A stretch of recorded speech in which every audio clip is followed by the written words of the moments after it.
Welcome in. Please do not leave your luggage unattended on the station.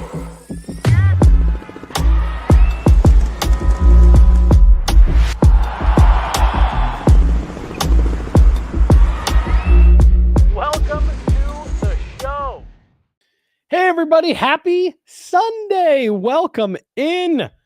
Guerilla Sports Off Ice Intermission edition. First intermission between the Avs and Devils in New Jersey. And Megan, after falling behind 2-0, the Avs fight back, get things even before the break.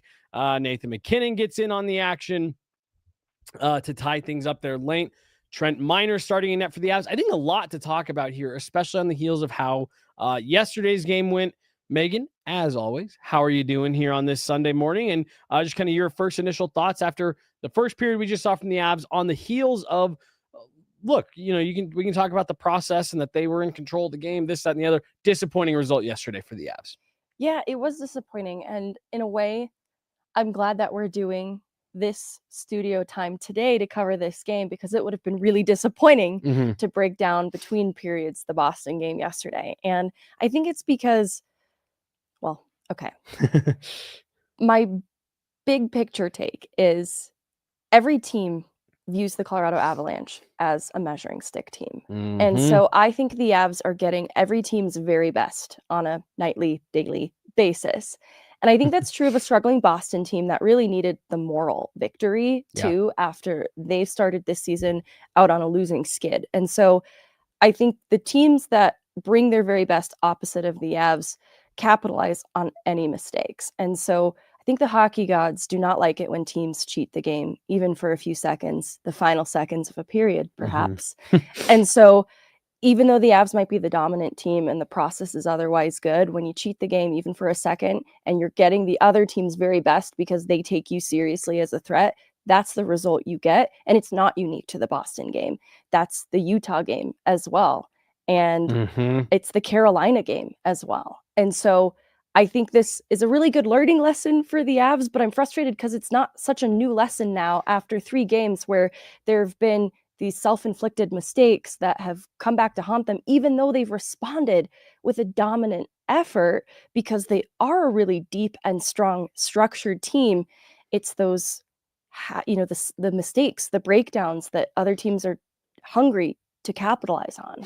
The most glaring mistake yesterday, and you reference it there with, especially at the end of a period, in yesterday's game in Boston, the Avs get caught sleeping with less than 10 seconds to go in the period. I believe it was Josh Manson loses a race to a loose puck, and a race that, again, just let's use Jared Bednar's word from a couple nights before that, casually getting back to that puck. Scott Wedgwood, very out of character for him, kind of, just gets a little sloppy where he's trying to find it. They tuck that puck in. And where I'm going with this, Megan, is a couple places.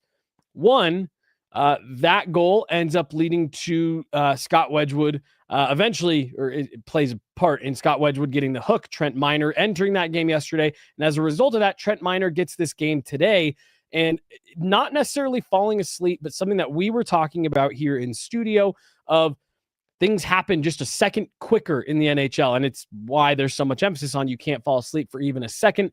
The 2 goals that Trent Miner gives up in the first period of this game look to me as a result of, hey, this is a guy who, that happened a half second quicker than he was expecting it to on both of them. Jack Hughes puts that shot on faster and with a little bit more precision than Trent Miner was expecting. But hey, makes a big save on an odd man rush right before those goals and is able to settle back in as the Avs are able to get even. Scott Wedgwood gives way to Trent Miner yesterday. Trent Miner gets his first start of the season today. Your thoughts on his first period? I think he settled into it. I do think this is a guy who a lot of his NHL experience has been coming in relief. So that's already a challenging situation to inherit. To get the game from its start does seem like a bit of a reward for a really strong relief in Boston. Relief effort. Okay, sorry. all that to say, I think like the first goals do register as low to medium danger chances that maybe you expect. And what I don't like about them too is both shooters capitalize on a similar vulnerability in getting Minor to kind of overcommit to the near post, and then they just send it over his glove. And so I think that that's not, he's the last line of defense. So like that does fall a bit on Minor's shoulders, but there are things that I don't like in the defending details ahead of that too, that it's a shared culpability thing. So I find Burns' coverage on the Hughes goal to be a bit casual in minding that lane to the net from Jack Hughes, who flies the zone. And I see that Nichushkin's also trying to chase him down, but I don't think that Jack Hughes was taken seriously enough as a threat in entering the zone in what otherwise seemed like a pretty normal transition. The Avs were prepared for it. It wasn't an odd man rush. And so I just think that Burns needed to be a little bit more aggressive in minding that lane to the net. And so that's where, I'm giving Minor a little bit of a pass, because this does come away then with a clean slate. They bounce back with some big goal support in front of him to close out that period. So kind of everybody comes away clean, because the effort then was put in the skaters in front of him. And then I think Trent Minor also locked in on that first goal too. It's a bit tough because Lehkonen gets beat along the wall, but he actually won that puck in getting away from I think it's Gritchuk. I might not be saying that right. I'm not sure how to pronounce it. And I'm trying to see if I can get it. is there to grab it. And so Lehkonen just doesn't have that additional support, but New Jersey did. And so I'm not even faulting Lehkonen there. And I see Nate's protecting the slot in anticipation of the cross slot pass. But as a result, when Meier gets the puck between Marty Netsch's legs from the wall, which was just a really high skill play, because Netsch's is there trying to support Makar, who is trying to cover Timo Meier.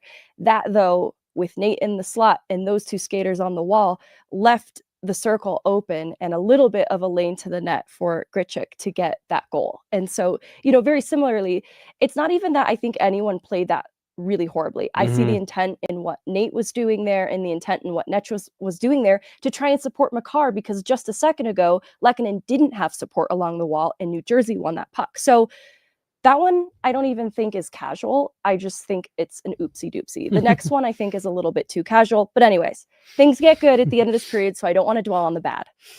All right, so going from Trent Minor to I want to talk about the fact that Ilya Solovyov came out of today's game. Yeah. We've been really high on him since the Avs claimed him on waivers. Megan, he struggled yesterday a lot in a lot of different areas. He gives way to Jack Ashan coming into this game. Ashan and Danil Gushin were called up before the Avs left town.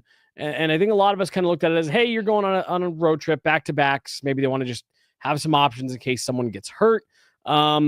Jack Ashan was a favorite of Jared Bednar's during training camp. And look, Solovyov hadn't given you any reason to take him out of the lineup. I don't know if they were planning on putting Jack Ashan in when they left town, but Solovyov struggled enough yesterday that Jack Ashan's a very different defenseman. He's going to activate a lot more. He's going to carry the puck a lot more. We saw that in the first period. He's also a much smaller guy. He gives you something very different than what Solovyov gives you. I guess just your thoughts on Solovyov yesterday versus the fact that we aren't seeing him today. Yeah, it was a bit of a struggle game, and I still like facets of Solovyov's game, and they differ from Ashan in an important way that I think they'll still want represented in the D-core. But in looking at some of the things that Solovyov struggled with yesterday, including defending against an odd man rush, some of it was a little bit speed and getting to pucks. And so Jack Ashan's a dynamic skater. You're going to have that represented in him then. And then the other was, I think Jack Ashan's a really cerebral player. And that's not to say that Solovyov doesn't have the smarts to make the reads, but his read on one odd man rush in particular, he kind of overcommitted to selling out to make the sliding block. And the skater had the puck on his backhand. And so he wasn't going to really get a shot off to the net that would pose much of a threat. That was going to be a passing threat. But because he overcommitted to that block, this player was able to get the pass off and it resulted in a goal. And so I think just keying in on that read, that feels like a read that Jack Ashan, he's a high IQ player that I think just would have read that a bit differently. And so you have just a little bit different than in his skating and his hockey smarts represented in this game. And I'm noticing too, like there's a shooting initiative with the decor right now. They're being told, you can see in the way that they're playing, to shoot first, shoot instinct. And I think that what Jack Gachon offers offensively really falls in line then with that MO. Yeah, no, and again, this is a guy we talk so much about, Jared Bednar, with trust. This is a young player who has found ways through how many games was it at the end of last season? 3 that he got in? Was it the last 3 games? Ashawn at the end of last year, something like that for the Avs. Might have been like 2 or 3. Oh, so yeah, 2 to 3 games. Jared Bednar really liked him. In camp. Trust, that's something that we talk, and reliability. And I thought that was to the points that you were just laying out about Solovyov's game yesterday. I thought you saw a little bit of that, like, maybe not quite as reliable, maybe not quite as trustworthy as Jared Bednar would like. Go with a guy that maybe he feels a bit more comfortable with. Resiliency was a word we heard a lot in the locker room a couple nights ago against the Carolina Hurricanes. Hey, we were able to claw back, get a point. Yesterday was the first time this season where we've seen the Avs not be able to climb back into a game, Megan, after falling behind. Good trait to have. Avs fall behind 2-0 in this first period and are able to go 2-2 into the locker room. Good trait to have.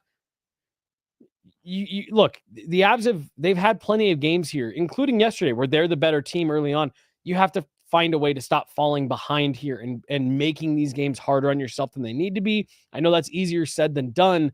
But when I'm looking at this, especially yesterday, those couple plays today, it's the small mistakes. It's the small little details that you got to clean up. They're running into, I think you said it best off the top. You're going to get everyone's best game. That's every team, and that's every player. Goaltenders are going to want to play their hearts out against you. So you're going to get good goaltending performances. Yeah. Again, if you had an answer to this question I'm about to ask you, you wouldn't be sitting here. You'd be in the room with Jared Bednar right now. But what answers do you have for, things that you're noticing so the Avs can stop, can be rewarded for their strong play, stop having they played really well, but they're behind heading into the intermission conversation? Yeah. I think some of the mistakes have been born from a lot of trust in one another. Like, trust, Wedgwood's got this. He's got the save. Manson's got that race to the puck. He's not going to fall. Surely he won't fall. That's a routine thing. Kale's going to get this puck broken out. No problem. Exactly. And so not a bad thing that they really trust each other. I wouldn't even use the word overconfidence, but somewhere in that realm where I think the way that they're starting these games, because what I will say too is we have so quickly forgotten how they started the season last year, that the standard just started high for this season. So our expectation for the Avs started from a very high place, and they came out the gate hot, strong. And that was such a funny way to say that. But what I mean hot, is strong, synonyms. Yeah, the Avs are hot and strong. But what I mean by that is they set the standard high because of how they started this season and how cohesive this group is. I think that is reflected in the trust they have in each other. And the resiliency. But as a result, I do think sometimes it leads to cheating the game for a split second, and they just can't afford to.